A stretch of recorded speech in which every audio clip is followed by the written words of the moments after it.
Sitting here at the 2nd District Tallahatchie County Courthouse. Second courthouse in Tallahatchie County. Tallahatchie County has had two courthouses since the early 20th century because before they had modern bridges, the Tallahatchie River would flood and people from the east side couldn't get to the courthouse on the west side and vice versa.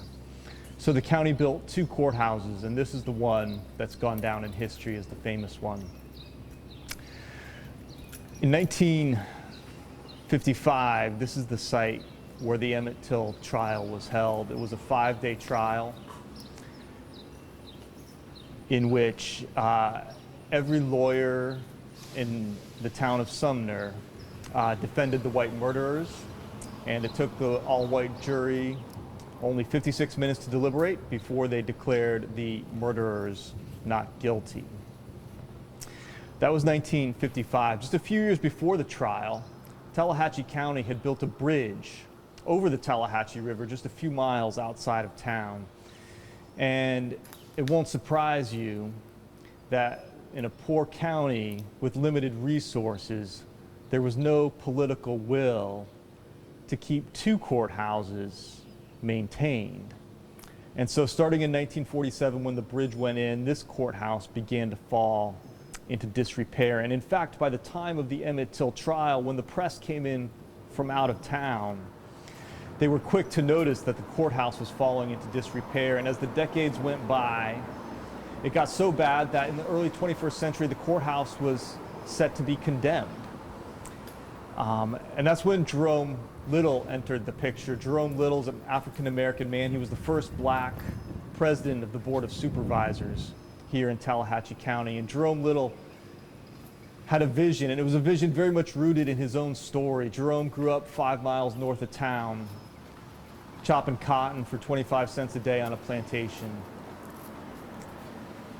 When he came of age, he joined the Marines, went around the world, and when he was traveling around the world, Jerome Little heard a story he had never heard before. He heard the story of Till's murder and the trial for the first time. Even though Jerome grew up 5 miles from this courthouse, he had to join the Marines, go around the world before he heard the story, and he never forgot that.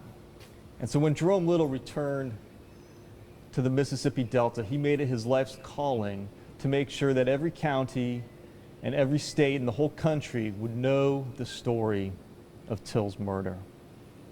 So when Jerome Little heard that the county was set to demolish this courthouse because it had fallen into disrepair, that was his motivation. The year's 2005, that was his motivation to start the Emmett Till Memorial Commission. In his vision, it was a commission that would turn this courthouse into a memorial that would tell the story of Till's murder and Till's trial for generations. Now, Jerome needed to get people on board with that vision, but in this racially divided town of Sumner, he couldn't get everyone on board with just trying to commemorate the murder. So Jerome joined forces with a number of white people like Betty Pearson and Susan Glisson and eventually Frank Michener. And together, they found a compromise that let them save the courthouse. Here's how they did it. Jerome and a lot of his colleagues cared about remembering the murder and honoring the story of Emmett Till. Some of the white people on the commission didn't so much care about honoring Emmett Till, but they did want to save the courthouse, because this was the last industry in the town of Sumner, and if the courthouse went, the town of Sumner would go too. And so from 2005 to 2013, a group of 9 white people and 9 black people joined forces to save this courthouse. They raised over $4 million, and they renovated it precisely back to its 1955 status, and the results are beautiful. It's important to stress that they didn't always get along, they didn't always see eye to eye, but the idea of restoring the courthouse appealed to everyone. It appealed to whites who wanted to save the town, and it appealed to blacks who wanted to honor the memory of Emmett Till. And the result was a grand opening in the year 2015 when the Till family came down and dignitaries from across the state of Mississippi rolled into town for a celebration that both did honor the memory of Emmett Till and preserve the legal industry. To this day, the courthouse I'm sitting in front of is both an operating museum and an operating courthouse. And once the courthouse was restored, life came back here on the Sumner Square. One of the Delta's only black female-owned restaurants is right behind me. And as you can see here on the square, there's life like there was in 1955.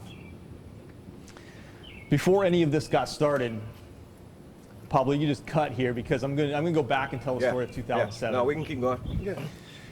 We'll edit it. Just give it about 10 seconds. In 2007, right as the renovation project was getting started, it was important to Jerome Little to hold a public apology in which members of the county came together to apologize for the county's role in the murder and in the trial of Emmett Till. Because the miscarriage of justice happened here, but for 50 years the county was silent. There was not a single statue, a single sign, a single museum, or a single acknowledgement that the county had been at fault. So in 2007, under the leadership of Jerome Little, the family of Emmett Till came down from Chicago. A state trooper met them at the border of Tallahatchie County and escorted them here to the square, where the black and white co-chairs of the commission took turns reading paragraph by paragraph a formal apology that the commission had written on behalf of Tallahatchie County to the Till family. The Till family graciously acknowledged and accepted the apology, and that was the kickoff of the restoration. Starting with that apology, the Emmett Till Interpretive Center has sought to use the story of Till's murder in 1955 to seek racial justice in the 21st century. They've provided food for locals, they've provided after-school programs, they've done summer youth institutes, as well as a range of programs to honor the memory of Till's murder. What about for the Emmett Till generations? You want to do your thing? Yeah, okay. In 1955, one of the things that galvanized the nation was a photograph that was published in Jet magazine. It was a photograph of Till's beaten body. It was a photograph so explicit that if you've ever seen it, you probably remember where you were when you first saw it. It's a photograph that traveled the country. It's a photograph that when John Lewis saw it as a boy in Pennsylvania, he dedicated his life to civil rights. The story is so common that when waves of civil rights workers rolled into Mississippi in 1960 and 1961, when SNCC established an outpost in Greenwood, they referred to themselves as the Emmett Till generation. That is a generation of civil rights activists who dedicated themselves to racial justice because they saw that photograph, and more generally, because they were so moved by the murder of Emmett Till that they took action to fight for justice. The Emmett Till generation has continued. John Lewis is now in his 80s, but there are now new generations. John Lewis has mentored people. There are now hundreds, if not thousands, of activists on the streets today in the wake of the George Floyd murder who can trace their influence back through the first Emmett Till generation, back to the Till murder itself.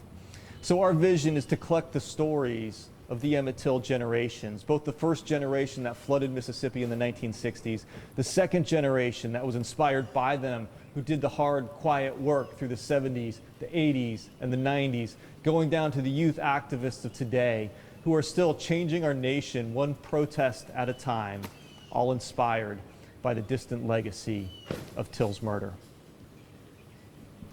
Now, what about your story? When you seen the picture, how did you get involved with the Emmett Till stuff? What compelled you to stop what you were doing and come do this? Yeah. And where you were too? Yeah. I was a grad student in Pennsylvania. I was almost 30 years old the first time I ever heard the story of Emmett Till. And one of the first things I realized is, how could I possibly get this old without ever hearing the story?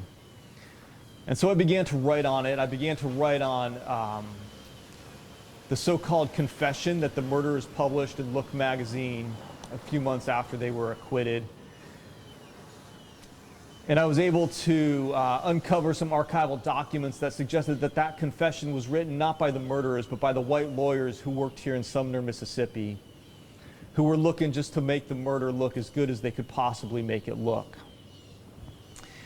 And in the aftermath of telling that story, I got invited down to be a part of, to join forces with the Emmett Till Interpretive Center, because at the time, the Emmett Till Interpretive Center was a couple years old. They had begun the process of putting up signs around the Mississippi Delta to tell Till's story, and that itself is worth noting because for 50 years there had never been any effort to tell Till's story in the Mississippi Delta. No signs, no museums, no roadside markers, no interpretive centers, no nothing. In 2008, the Interpretive Center put up the first sign, and within months it was stolen and thrown into the river at the precise location where Till's body had been thrown into the river. It was an irony not lost on the local black community.